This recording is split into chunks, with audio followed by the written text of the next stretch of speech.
باركت على إبراهيم وعلى آل إبراهيم إنك حميد مجيد.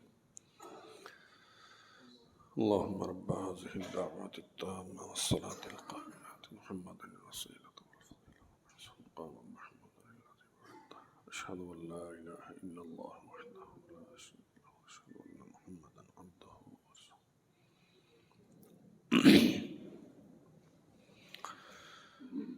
إن الحمد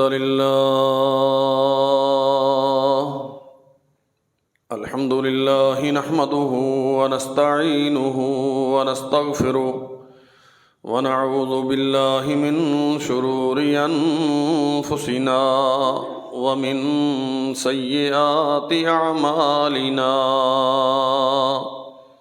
من يهده الله فلا مضل له ومن يضلل فلا هادي له. وأشهد أن لا إله إلا الله وحده لا شريك له وأشهد أن محمدا عبده ورسوله. يا أيها الذين آمنوا اتقوا الله حق تقاته ولا تموتن إلا وأنتم مسلمون. يا أيها الناس اتقوا ربكم الذي خلقكم من نفس واحدة وخلق منها زوجها وبث منهما رجالا كثيرا ونساء. واتقوا الله الذي تساءلون به والأرحام إن الله كان عليكم رقيبا. يا أيها الذين آمنوا اتقوا الله وقولوا قولا سديدا يصلح لكم أعمالكم ويغفر لكم ذنوبكم ومن يطع الله ورسوله فقد فاز فوزا عظيما. أما بعد فإن خير الحديث كتاب الله وخير الهدي هدي محمد صلى الله عليه وسلم وشر الأمور محدثاتها وكل محدثة بدعة وكل بدعة ضلالة وكل ضلالة في النار. اللهم صل على محمد وعلى آل محمد كما صليت على إبراهيم وعلى آل إبراهيم إنك حميد مجيد.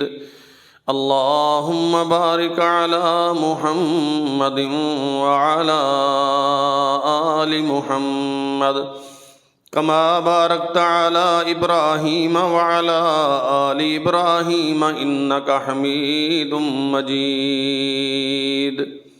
سبحانك لا علم لنا إلا ما علمتنا إنك أنت العليم الحكيم. رب أعوذ بك من همزات الشياطين وأعوذ بك رب أن يحضرون. رب اشرح لي صدري ويسر لي أمري واحلل عقدة من لساني يفقهوا قولي. اللهم انفعنا بما علمتنا وعلمنا ما ينفعنا وزدنا علما. أعوذ بالله السميع العليم من الشيطان الرجيم من همزه ونفخه ونفثه. وَإِذَا بُشِّرَ أَحَدُهُم بِالْأُنثَىٰ ظَلَّ وَجْهُهُ مُسْوَدًّا وَهُوَ كَظِيمٌ يَتَوَارَىٰ مِنَ الْقَوْمِ مِنْ سُوءِ مَا بُشِّرَ بِهِ أَيُمْسِكُهُ عَلَىٰ هُونٍ أَمْ يَدُسُّهُ فِي التُّرَابِ ألا ساء ما يحكمون للذين لا يؤمنون بالآخرة مثل السوء ولله المثل الأعلى وهو العزيز الحكيم۔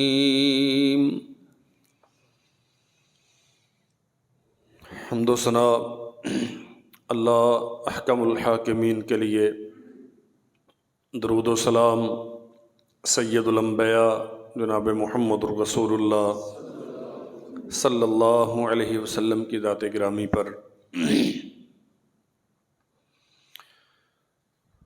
اولاد اللہ ذو الجلال والاکرام کی طرف سے بہت بڑا انعام ہے، اور یہ بات بالکل واضح ہے، بچے یا بچیاں، ہر دو قسم کی اولاد عطا کرنے والا صرف اللہ ہے۔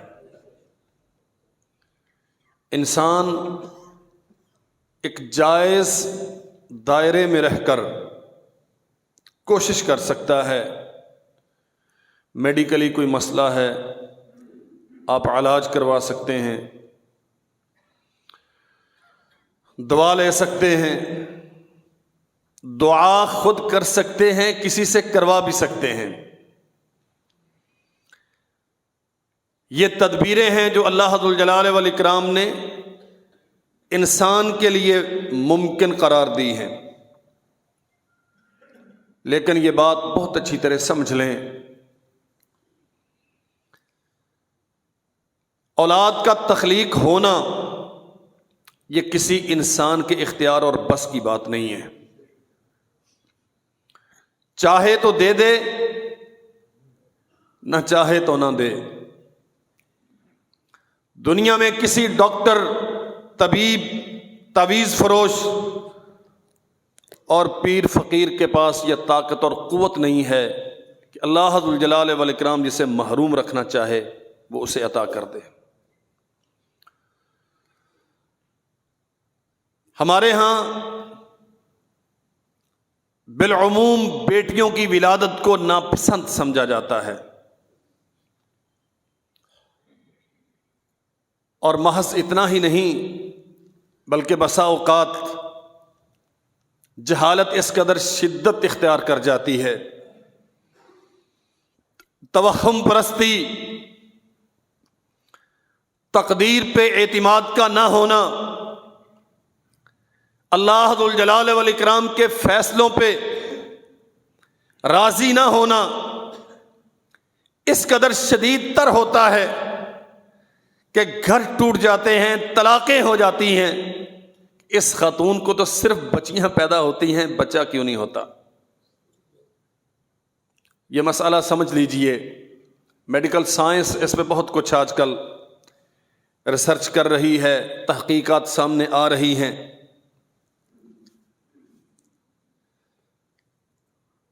بچہ پیدا ہو رہا ہے یا بچی پیدا ہو رہی ہے،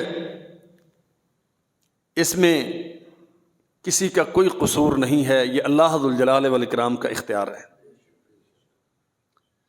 جیسے خامد چاہتا ہے کہ میرے گھر میں بیٹا پیدا ہو، ویسے ہی بالعموم خاتون خانہ کی خواہش بھی ہوتی ہے کہ میرے گھر میں بیٹا پیدا ہو، لیکن خاتون کو مورد الزام ٹھہرانا اور یہ تہمت اسے دینا کہ تو بیٹا پیدا کرنے کے قابل نہیں ہے، یہ ظلم ہے۔ اور یاد رکھنا چاہیے یہ صرف اس بے بس عورت پہ ہی ظلم نہیں ہے، اللہ ذو الجلال والاکرام کی تقدیر پہ بے اعتمادی کا کھلا اعلان ہے۔ اس نے تیرے مقدر میں بیٹے لکھے ہیں، بیٹیاں لکھی ہیں، للہ ملک السماوات والارض یخلق ما یشاء، آسمان و زمین کے سارے نظام اس کے اختیار میں ہیں، وہ جو چاہتا ہے جیسے چاہتا ہے پیدا کرتا ہے۔ یہب لمن یشاء اناثا ویہب لمن یشاء الذکور، کسی کو چاہے تو بیٹیاں عطا کر دے، کسی کو چاہے تو بیٹے عطا کر دے، اسے کون پوچھنے والا ہے؟ او یزوجہم ذکرانا و اناثا، وہی خاتون ہوتی ہے، ایک مرحلے میں اللہ اسے بیٹا دیتا ہے، دوسرے مرحلے میں اللہ اسے بیٹی دیتا ہے۔ نہ پہلی بار اس کی تدبیر مؤثر تھی، نہ دوسری بار اس کے اختیار میں تھا۔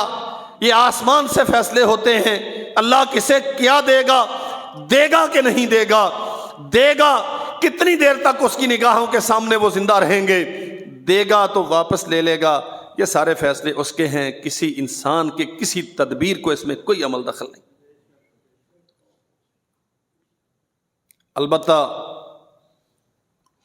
بیٹیوں کو ناپسند سمجھنا، انہیں اپنے لیے باعث شرم سمجھنا، ان کی آمد پہ دل گرفتہ ہونا، یہ اہل ایمان کا شیوا نہیں ہے۔ اللہ ذو الجلال والاکرام نے قرآن مجید میں مشرکین کا، کافروں کا تذکرہ کیا ہے۔ وَإِذَا بُشِّرَ أَحَدُهُم بِالْأُنثَىٰ ظَلَّ وَجْهُهُ مُسْوَدًّا وَهُوَ كَظِيمٌ، جب انہیں خبر دی جاتی ہے کہ تیرے گھر میں بیٹی پیدا ہوئی ہے، ان کے چہرے سیاہ ہو جاتے ہیں، وہ غصے میں آ جاتے ہیں، بس نہیں چلتا ان کا کہ ان بچیوں کو زندہ درگور کر دیں۔ اور جاہلیت کی تاریخ اس بات پہ شاہد ہے کہ بچیوں کو زندہ درگور کیا جاتا رہا۔ بیٹی کی ولادت کو اپنے لیے باعث عار سمجھتے تھے وہ لوگ، ان کا بس نہیں چلتا کہ بچیوں کو زندہ زمین میں گاڑ دیں، یا اگر انہیں زندہ رکھیں تو ہمیشہ کا توہین اور چبھتی ہوئی نگاہیں اپنے آپ پہ لازم کر لیں۔ الا ساء ما يحكمون، بیٹیوں کی ولادت کو ناپسند سمجھنا، ان سے دامن چھڑانا، انہیں اپنے لیے ذلت کا باعث سمجھنا، اللہ کہتے ہیں یہ بدترین سوچ ہے۔ یہ فیصلے تو اس کے اختیار میں ہیں، وہ کسی کو بیٹا دے گا یا بیٹی دے گا۔ جناب محمد رسول اللہ صلی اللہ علیہ وسلم نے بہت ساری بشارتیں دی ہیں ان والدین کے لیے جنہیں اللہ ذو الجلال والاکرام نے بیٹیاں عطا کیں۔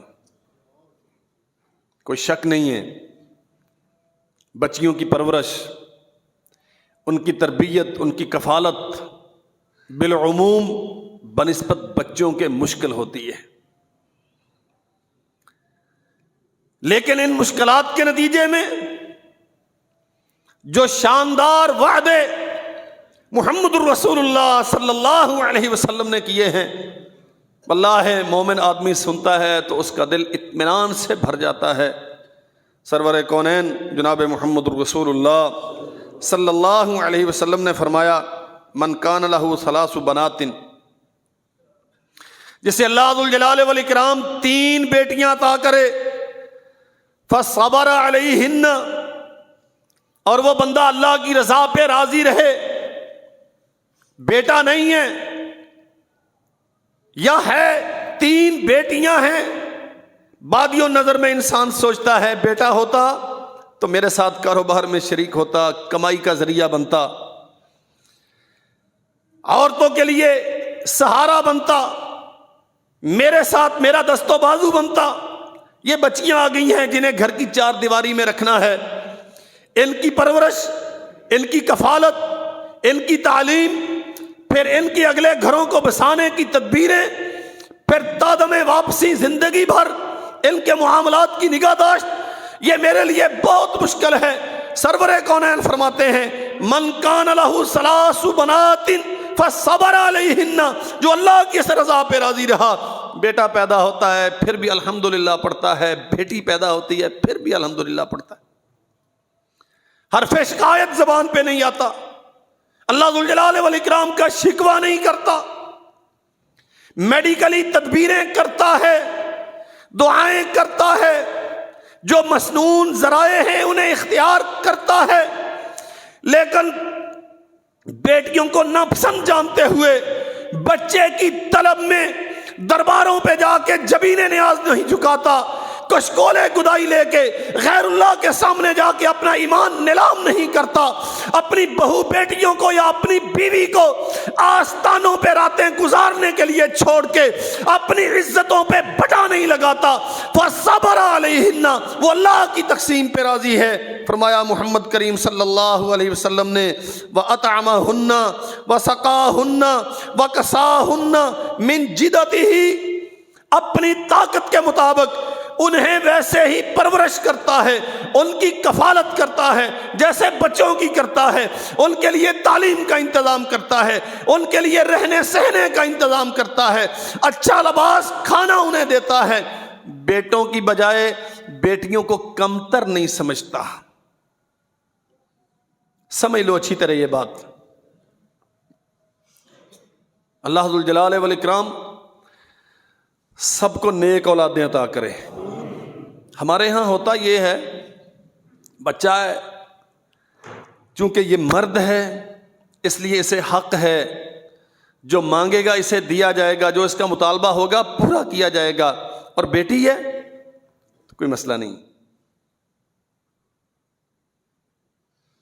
یہ تفاوت، یہ ظلم، حتیٰ کہ کھانے تک کی بنیادی ترین ضرورت بچیوں کو نظر انداز کیا جاتا ہے، بچوں کو ترجیح دی جاتی ہے۔ سارے برابر ہیں، بیٹی ہے بیٹا ہے، دونوں بنیادی ضروریات کی فراہمی میں برابر کا استحقاق رکھتے ہیں۔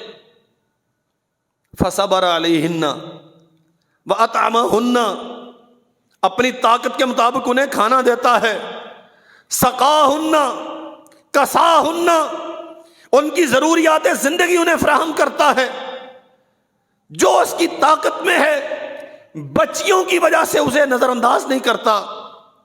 نبی علیہ السلام نے فرمایا کُنَّ لَهُ حِجَابًا یوم القیامہ، قیامت کے دن یہ اللہ ذوالجلال والاکرام سے، اس کے عذاب سے اس بندے کے لیے پردہ بن جائیں گے۔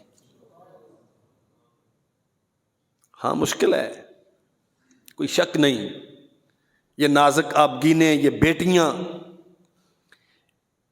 ان کی نگہداشت کرنا، ان کی پرورش کرنا، انہیں پڑھانا، آج کے خاص طور پہ اس کثیف اور گندے ترین معاشرے میں انہیں سرد و گرم سے بچا کے رکھنا، صراط مستقیم کی تلقین کرنا، محمد کریم صلی اللہ علیہ وسلم کی سنت کے مطابق ان کی تعلیم و تربیت کا اہتمام کرنا بہت مشکل ہے۔ لیکن میرے عزیز بھائیو، جو تیرے مقدر میں تھا وہ تجھے مل گیا، اگر اسے ناپسند کرے گا، اگر اس پہ جزا فضا کرے گا، اگر ان کی حق تلفی کرے گا تو اپنے لیے جہنم خرید رہا ہے، ان کا کیا نقصان کرے؟ اور اگر تو اپنی ذمہ داری ادا کرے گا، ذمہ داری کیا ہے؟ فَصَبَرَ عَلَيْهِنَّ، اللہ کی تقسیم پہ راضی رہنا، دل گرفتہ نہ ہونا، پریشان نہ ہونا، گھبرانا نہیں اس بات پہ۔ یعقوب بن بختان امام احمد بن حنبل رحمۃ اللہ علیہ کے ہم اثر تھے، ان کے شاگردوں میں سے تھے۔ اللہ ذوالجلال والاکرام نے یہ کے بعد دیگر 7 بیٹیاں انہیں عطا کی، بیٹا نہیں تھا۔ اور آپ پچھلے خطبے میں سن چکے ہیں کہ یہ تو خواہش انبیاء کی بھی تھی، رب لا تذرنی فردا، اللہ ایسا نہ ہو کہ میری مسند پہ بیٹھنے والا ہی کوئی نہ ہو، کوئی مجھے وارث دے، یہ نبیوں کی خواہشیں بھی تھی۔ اب انہیں یکے بعد دیگرے اللہ بیٹیاں دے رہا ہے۔ جناب سیدنا احمد رحمۃ اللہ علیہ، امام احمد ابن حنبل رحمۃ اللہ علیہ تشریف لے جاتے اور جا کے اسے فرماتے، نعمان، الانبیاء آباء بنات، یہ بیٹیاں صرف تیری نہیں ہیں، اللہ نے نبیوں کو بھی بیٹیوں سے نوازا تھا۔ نعمان کہتے ہیں کہ جب یہ بات مجھے وہ یاد دہانی کرواتے نا کہ اللہ نے نبیوں کو بھی بیٹیوں کا باپ بنایا، تو میرا دل اطمینان سے بھر جاتا۔ وہ جو بیٹا نہ ہونے کی وجہ سے کمی کا احساس ہوتا تھا نا، وہ کافور ہو جاتا، اللہ میں تیری رضا پہ راضی ہوں۔ 7 بیٹیاں یکے بعد دیگرے، فصبر علیہن، اللہ ذوالجلال والاکرام کی تقسیم پہ راضی رہنے والے۔ اطعمہن، انصاف کے ساتھ، پورے عدل کے ساتھ، اپنی طاقت کے مطابق انہیں ضروریات و سہولیات فراہم کرنے والے۔ اور جناب محمد الرسول اللہ صلی اللہ علیہ وسلم فرماتے ہیں فَأَنفَقَ عَلَيْهِنَّ وَزَوَّجَهُنَّ،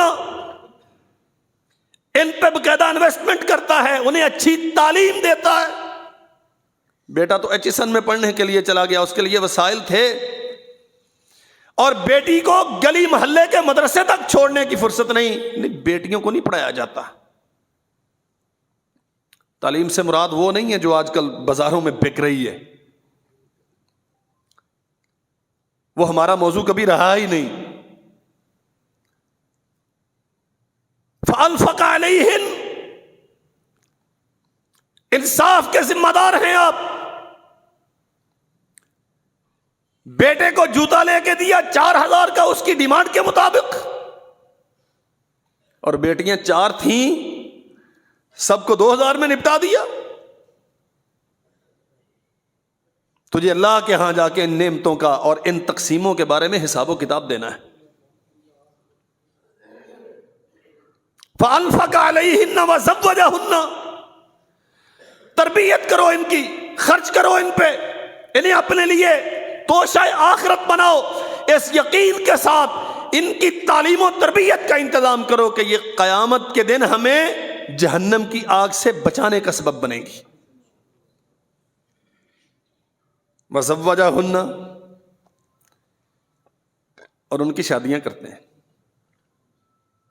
وَأَحْسَنَ أَدَّبَهُنَّ، اور انہیں ادب سکھاتے ہیں۔ ادب کہاں سے آتا ہے جی؟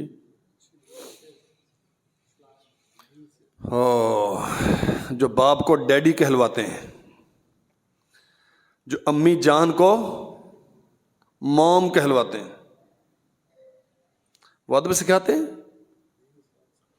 وہ ٹاٹا سکھائیں گے۔ سن لیجئے، یہ زوجہن و احسن ادبہن، بہترین ادب سکھاتا ہے۔ بہترین ادب قرآن سکھاتا ہے، بہترین ادب محمد رسول اللہ کی حدیث سکھاتی ہے۔ وہ اپنے پڑھنے والے کو بتائے گی تیری ماں کا تجھ پہ حق کیا ہے، تیرے باپ کا تجھ پہ حق کیا ہے، کون سے رشتے تیرے لیے محرم ہیں، کون سے رشتے تیرے لیے غیر محرم ہیں، کن کے ساتھ تو بات کر سکتی ہے، کن سے بات کرنے سے تجھے روک دیا گیا ہے۔ وَأَحْسَنَ أَدَّبَهُنَّ يُؤْوِيهُنَّ وَيَرْحَمُهُنَّ، انہیں اپنے گھر میں اپنے آپ پہ بوجھ نہیں سمجھتا، پیشانیوں پہ انہیں دیکھ کے سلوٹیں نہیں آتی، بیٹیوں کی کثرت کو دیکھ کے مزاج برہم نہیں ہوتے، ان پہ خرچ کرتا ہے، انہیں اپنی آنکھوں کی ٹھنڈک سمجھتا ہے، اور رحمت و شفقت کا ان پہ سلوک کرتا ہے۔ یکفلہن، اپنی طاقت کے مطابق زندگی بھر ان کی کفالت کی ذمہ داری اٹھاتا ہے۔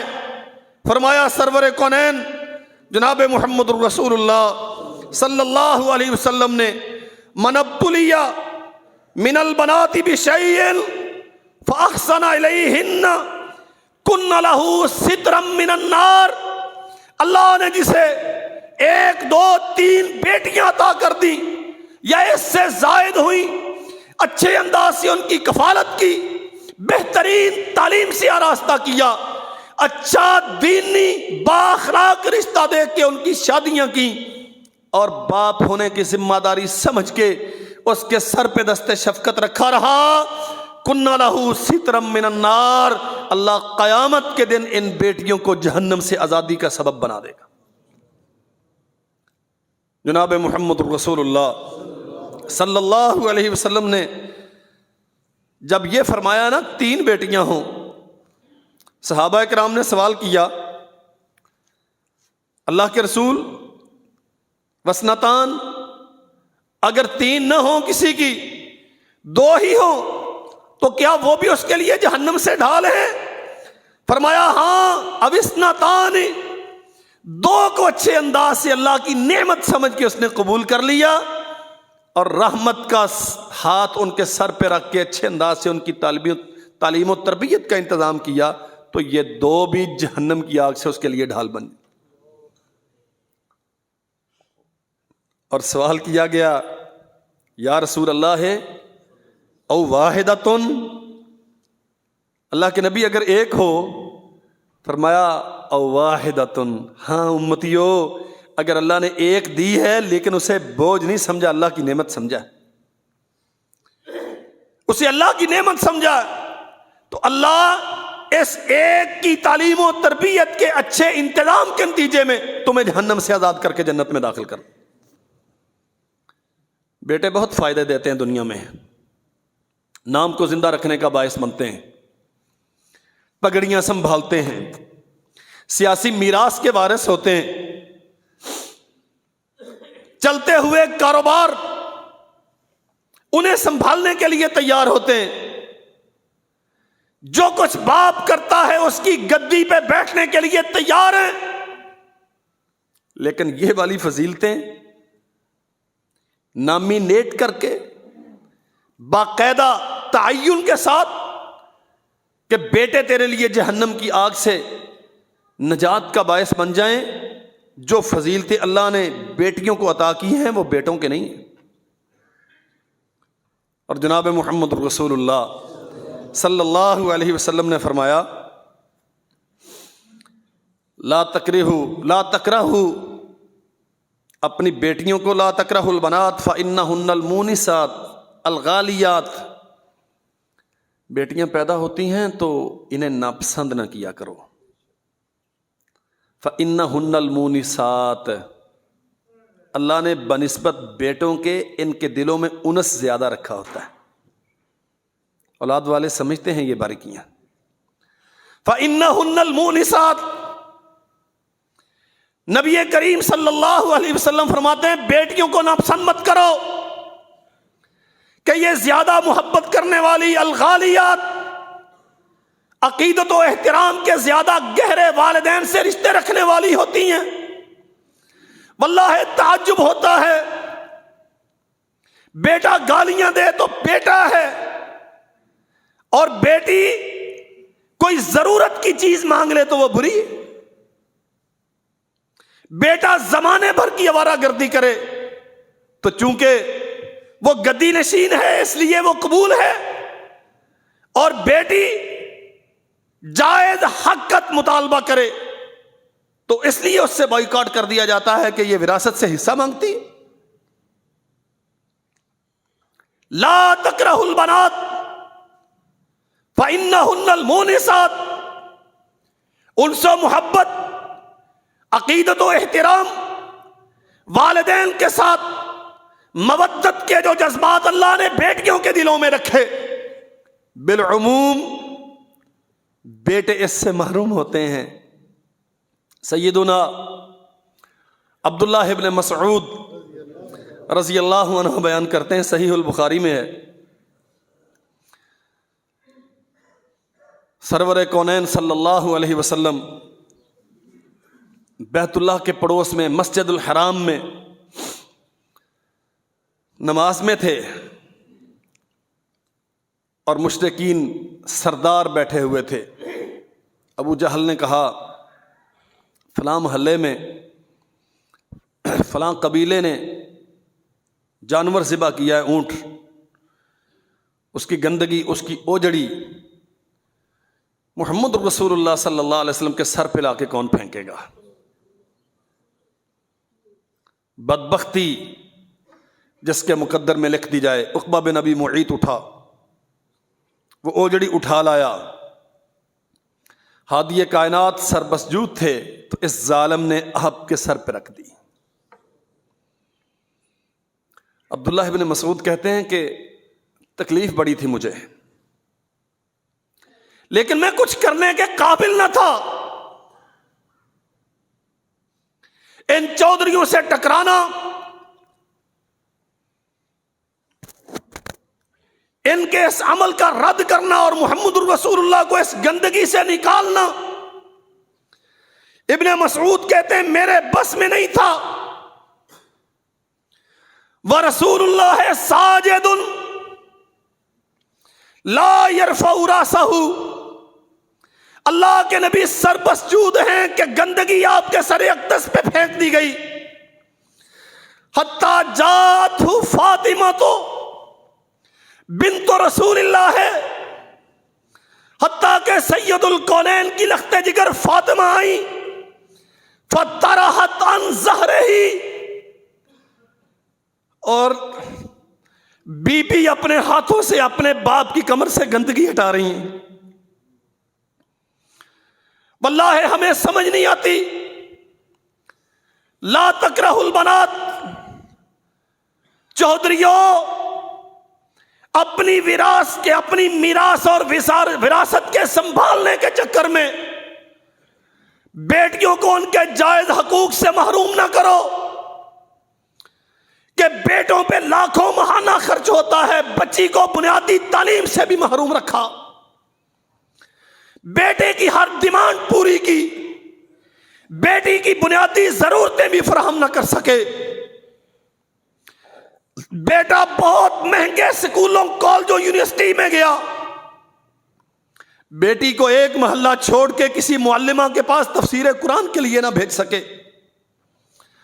اور ہمیشہ اس چکر میں رہے کہ بیٹی ہے، اس نے کیا کرنا ہے، اس نے کیا کرنا ہے۔ فَإِنَّهُنَّ الْمُونِسَاتُ، واللہ تاریخ انسانی کوئی چیز چھپاتی نہیں ہے۔ جناب ابو بکر صدیق رضی اللہ عنہ، اللہ نے بیٹے بھی دیے، بیٹیاں بھی دیں، لیکن دنیا میں نامور کون ہوا؟ عبد الرحمن ابن ابی بکر تھے، محمد ابن ابی بکر تھے، جانتی ہے دنیا انہیں ابو بکر کے باپ ہونے کی حیثیت میں کہ ابو بکر کے بیٹے تھے، لیکن اسماء بنت ابی بکر کو جانتی ہے کہ حدیث کی راویہ ہیں، لوگوں کو فقہ اسلام کے مسئلے سمجھاتی ہیں۔ عائشہ بنت صدیق کو دنیا جانتی ہے، ام المومنین امی عائشہ رضی اللہ عنہا کو دنیا جانتی ہے کہ محمد رسول اللہ صلی اللہ علیہ وسلم کے خلوت کے سارے معاملات اماں جی کی زبان سے امت تک پہنچے۔ فَإِنَّهُنَّ الْمُؤْنِسَاتُ، بیٹے ہوتے تو اپنا کردار ادا کرتے، لیکن یہ انس و محبت کی کیا گہرائی ہے کہ عبداللہ ابن مسعود کہتے ہیں میرے اندر یہ دم اور جرت نہ تھی، لیکن یہ چھوٹی عمر کی صاحبزادی فطرحت رسول اللہ صلی اللہ علیہ وسلم سے آ کے گندگی اپنے ہاتھوں سے دور کر رہی۔ اللہ ذو الجلال والاکرام نے قرآن مجید میں سیدنا موسیٰ علیہ السلام کا تذکرہ کیا، اپنے شہر میں تھے کہ دشمن کا ایک بندہ مارا گیا ان کے ہاتھوں سے، نکل کھڑے ہوئے، مدین میں پہنچے، وَلَمَّا وَرَدَ مَاءَ مَدْيَنَ وَجَدَ عَلَيْهِ أُمَّةً مِّنَ النَّاسِ يَسْقُونَ، وہ مدین بستی سے قدرے باہر ایک کنویں پر تشریف فرما ہوئے، بہت سارے لوگ ہیں وہاں، جانور ان کے ساتھ ہیں، پانی پلا رہے ہیں، کنویں سے کھینچ کھینچ کے اپنے جانوروں کی پیاس بجھا رہے ہیں۔ وہیں پہ جناب موسیٰ علیہ السلام نے ووجد من دونہم امرأتین تذودان، دو بیبیوں کو دیکھا، وہ سب سے پیچھے ہٹ کے کھڑی ہیں اور جانوروں کو سنبھال رہی ہیں۔ قال ما خطبکما، آپ ان کے پاس تشریف لے گئے اور ان سے پوچھا آپ یہاں کیوں کھڑی ہیں؟ یہ سارے مرد ہیں، اپنے اپنے جانوروں کی سیرابی کے لیے یہاں موجود ہیں، آپ کا مرد کوئی نہیں اور یہ سارے جانوروں کو پانی پلا رہے ہیں، آپ پانی کیوں نہیں پلاتی؟ قال لا نسقی حتی یصدر الرعاء، ہمارے اندر یہ طاقت نہیں ہے کہ ان مردوں کے مقابلے میں جا کے کنویں سے ڈول نکال سکیں، جب یہ لوٹ جائیں گے تو ان کا بچا کھچا پانی ہم اپنے جانوروں کو پلائیں گی۔ وابونا شیخ کبیر، اور سوال کرنے والے مسافر، اللہ نے بھائی دیا کوئی نہیں، باپ بوڑھا ہے وہ آ نہیں سکتا۔ فَإِنَّهُنَّ الْمُونِسَاتُ، تیرا نبی کہتا ہے بیٹیوں کو ناپسند نہ کیا کرو کہ یہ بڑی محبت کرنے والی ہوتی ہیں۔ اللہ اکبر۔ اللہ ذو الجلال والاکرام نے اپنے نبی کو بیٹوں سے بھی نوازا، بیٹیوں سے بھی نوازا۔ بیٹے 3 دیے، بچپن ہی میں واپس لے لیے، اور بیٹیاں دی ساری بلوغت کی عمر کو، شادی کی عمر کو پہنچی۔ داستان قدر طویل ہے۔ وہ معاشرہ جہاں بیٹی کو عار اور باعث شرمندگی سمجھا جاتا تھا، جہاں کے وڈیرے اور شرفا اپنی بچیوں کو ذلت کا نشان سمجھتے تھے، اللہ ذو الجلال والاکرام نے عین اس معاشرے میں جناب محمد الرسول اللہ صلی اللہ علیہ وسلم کو 4 بیٹیوں سے نوازا، اور اللہ کی قسم سرور کونین نے بیٹیوں کی عزت کا حق ادا کر دیا۔ سیدہ فاطمہ رضی اللہ عنہا تشریف لاتی، کتنی ہی روایات موجود ہیں، سرور کونین صلی اللہ علیہ وسلم کھڑا ہو کے ان کا استقبال کرتے۔ کوئی لمبی مسافت نہ تھی، علی کے ساتھ جب رشتہ ازدواج میں منسلک ہوئی تو قدرے دور اللہ کے نبی کی رہائش سے قدرے دور گھر ملا۔ اللہ کے نبی کی خواہش تھی کہ میری لخت جگر میرے قریب ترین رہے، لیکن قریب رہائش کوئی نہ تھی۔ انصاری تھے جن کے مکانات تھے رسول اللہ صلی اللہ علیہ وسلم کے گرد و نواح میں۔ ایک انصاری کو پتا چلا کہ رسول اللہ صلی اللہ علیہ وسلم کی خواہش یہ ہے، حضور یہ میرا مکان ہے، آپ کی صاحبزادی کے لیے حاضر ہے۔ اللہ کے نبی نے علی کو وہاں منتقل کیا۔ آپ تشریف لے جاتے تو بیٹی کھڑے ہو کے باپ کا استقبال کرتی، اور بیٹی تشریف لاتی تو نبی کھڑے ہو کے صاحبزادی کا استقبال کرتے۔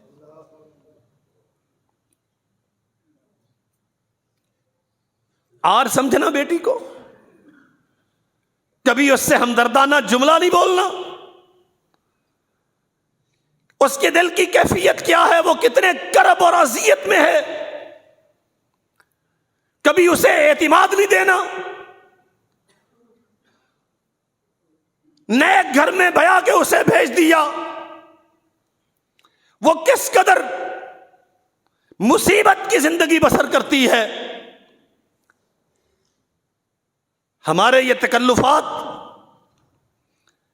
یہ جو بڑی بڑی بلند و بانگ دیواریں ہم نے کھڑی کر لیں، ہمیں اتنی جرت کرنے ہی نہیں دیتی کہ ہم اپنی بیٹی کو ذرا اس کے کندھے پہ ہاتھ رکھ کے پوچھیں مجھے بتاؤ مسئلہ کیا ہے۔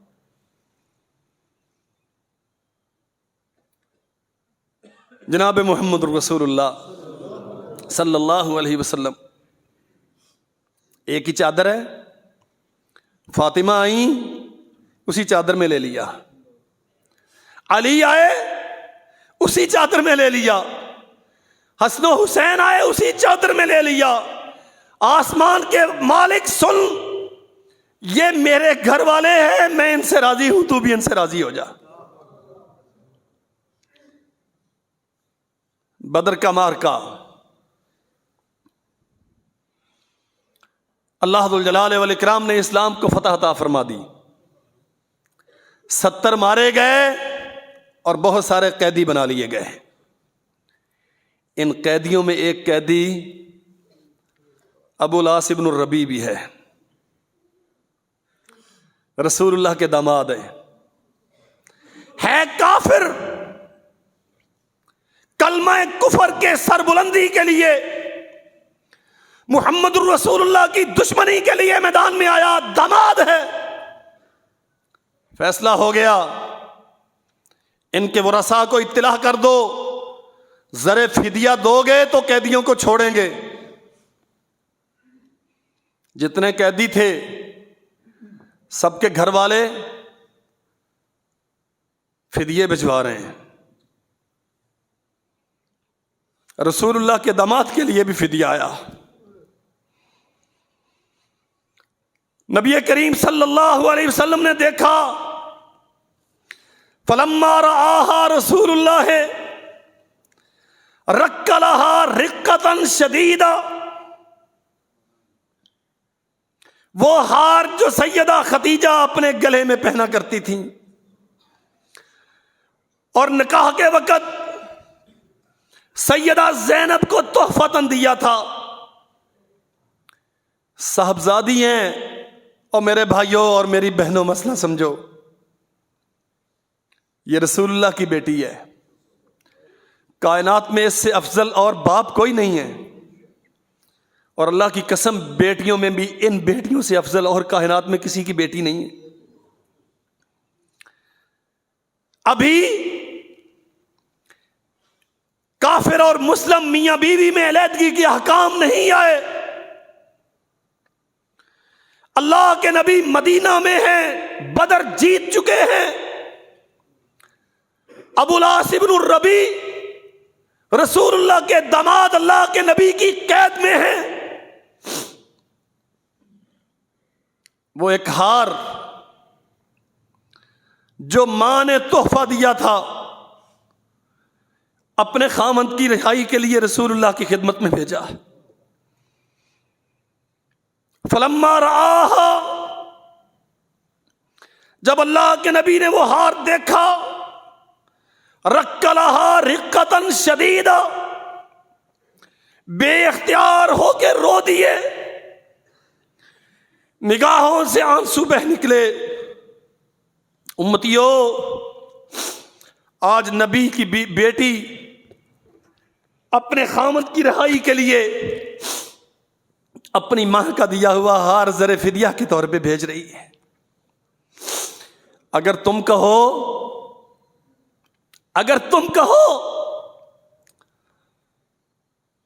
ابو العاص کو بھی رہا کر دیں اور یہ ہار بھی واپس لوٹا دیں،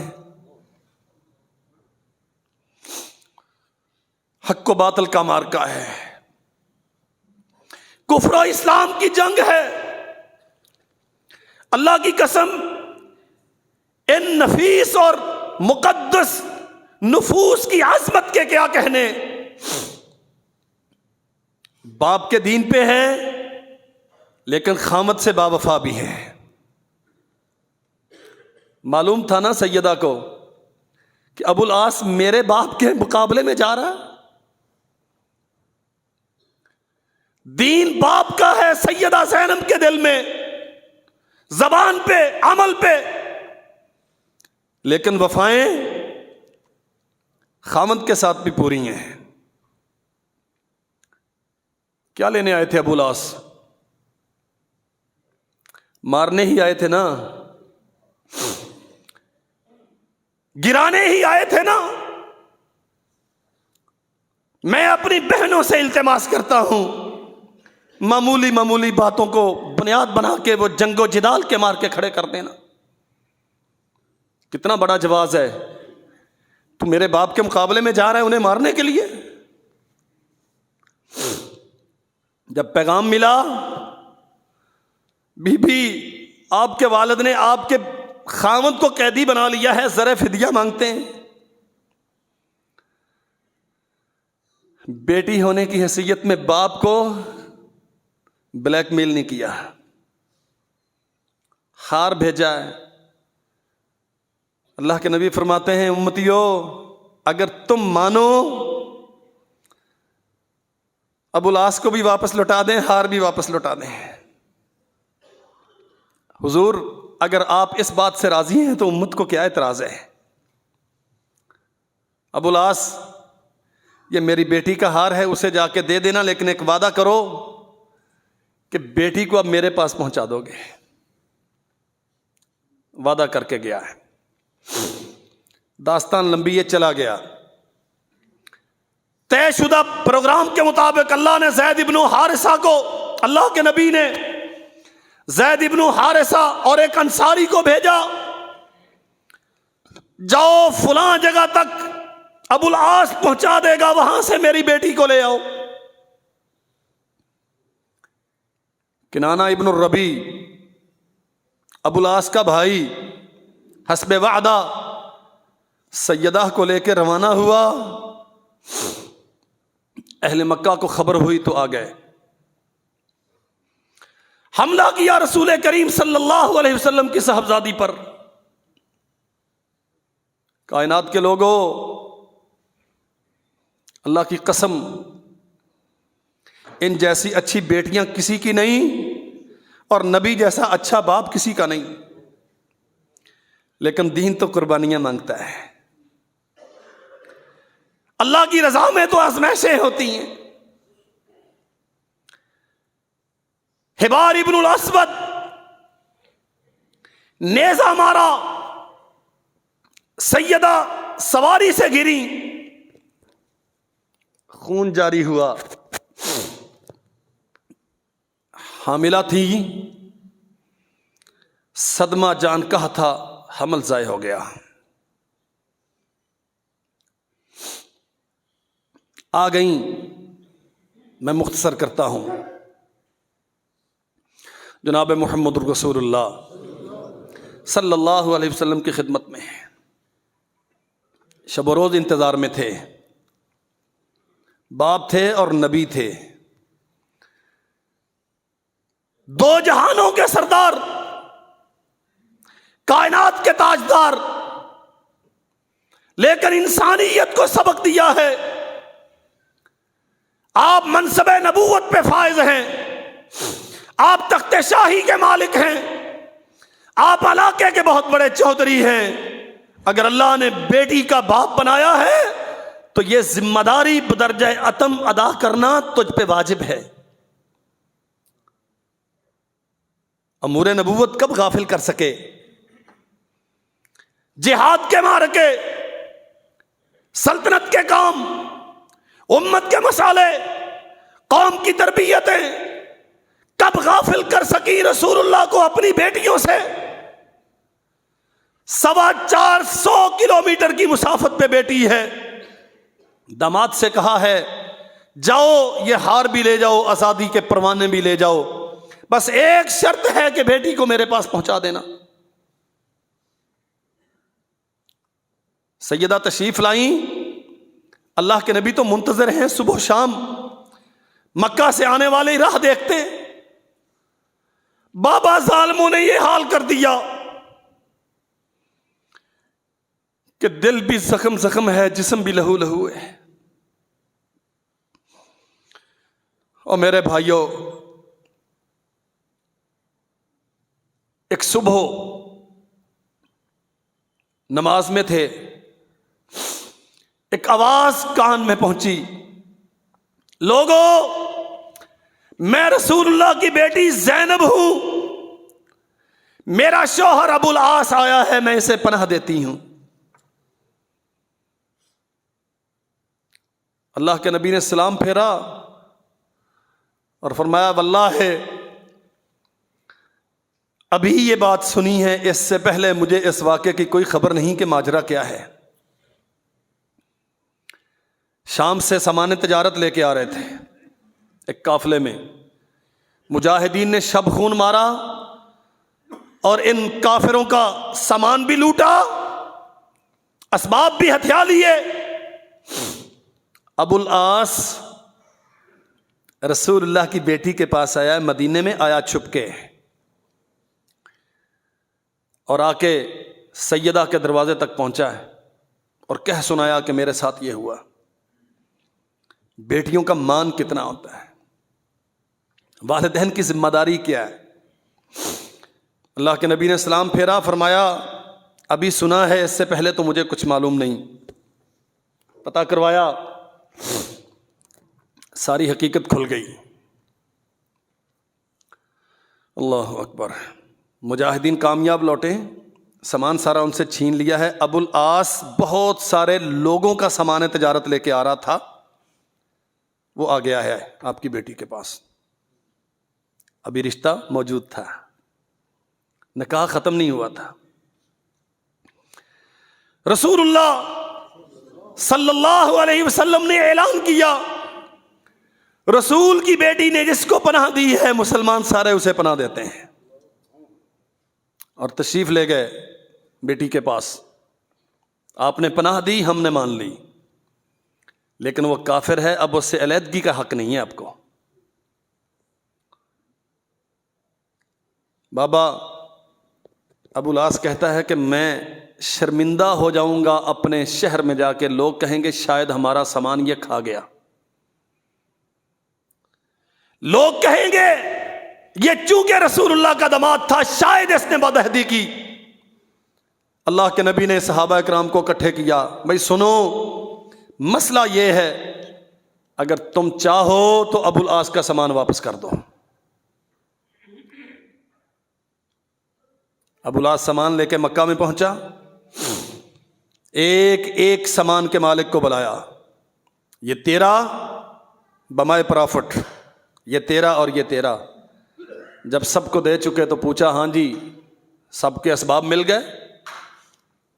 جی سب کے مل گئے، اب کسی کا کوئی حق میرے ذمے نہیں۔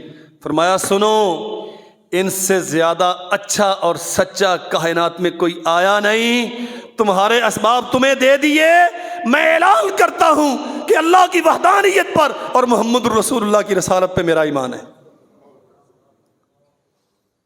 اللہ اکبر۔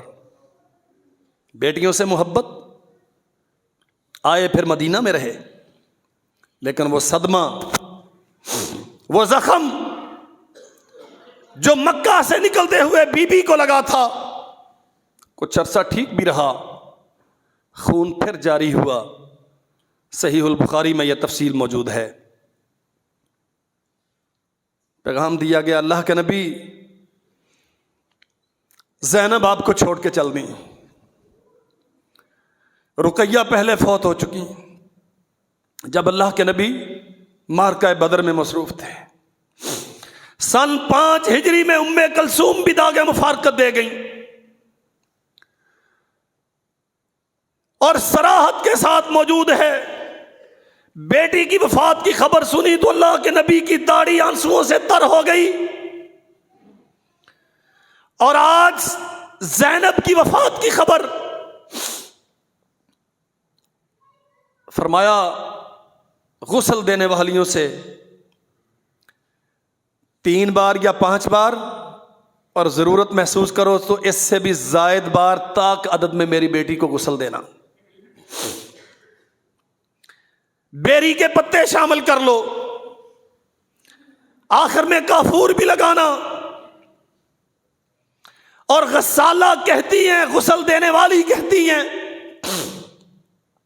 اللہ کے نبی پردے کے باہر کھڑے ہیں، ہمیں ہدایت دے رہے ہیں، بتا رہے ہیں یہ رسول کی بیٹی ہے اور رسول بیٹیوں سے بڑی محبت کرنے والے ہیں، اسے یوں کر کے غسل دو، یوں کرو اور یوں کرو، بال یوں کر کے بناؤ، اور جب غسل دے چکو تو پھر مجھے بتانا اللہ کے نبی ہم غسل دے چکی ہیں، سرور کونین نے ہمیشہ اپنے جسم اطہر پہ لپٹی رہنے والی چادر اٹھا کے دی، یہ میری بیٹی کو کفن کی صورت میں پہنا دو۔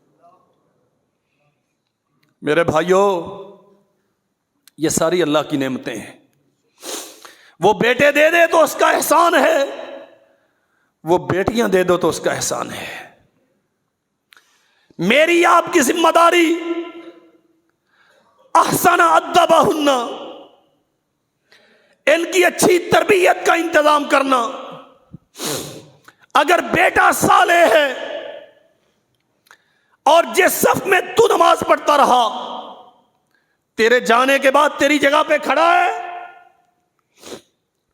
اور اللہ ذوالجلال والاکرام سے صبح و شام تیرے لیے استغفار کرتا ہے تو بیٹا تیرے لیے بڑا مبارک ہے۔ اور اگر بیٹا تیرے مقدر میں نہیں تھا، رب نے تجھے بیٹیاں دی تو تیرا نبی ضمانت دیتا ہے، انہیں حقیر مت سمجھ، انہیں بیٹوں سے کمتر مت قرار دے، پوری ذمہ داری کے ساتھ اچھی تعلیم و تربیت، اچھا ادب سکھا، اچھی جگہوں پہ ان کے رشتے ناطے طے کر۔ قیامت کے دن 3 ہوں گی تو بھی، اس سے زائد ہوں گی تو بھی، اس سے کم ہوں گی تو بھی، کن لہ سترم من النار، اللہ ذوالجلال والاکرام اسے تیرے لیے جہنم کی آگ سے ڈھال بنا دے گا۔ اللہ ہمیں سمجھنے کی توفیق عطا فرمائے۔ وآخر دعوانا الحمدللہ۔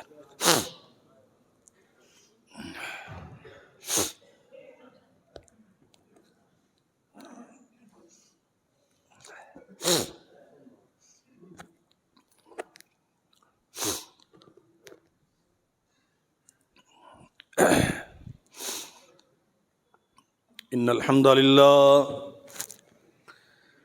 للہ نحمده ونستعینه ونستغفره ونعوذ باللہ من شرور انفسنا وسیئات اعمالنا، من يهده الله فلا مضل له ومن يضلل فلا هادي له، واشهد ان لا اله الا الله وحده لا شريك له وان محمدا عبده ورسوله۔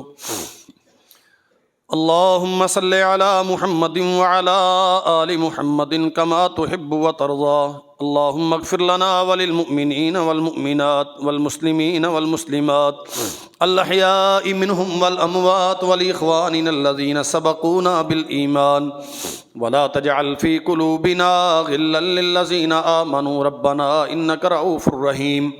اللهم انصر الاسلام والمسلمين ودمر اعداء الدين وانصرنا على القوم الكافرين۔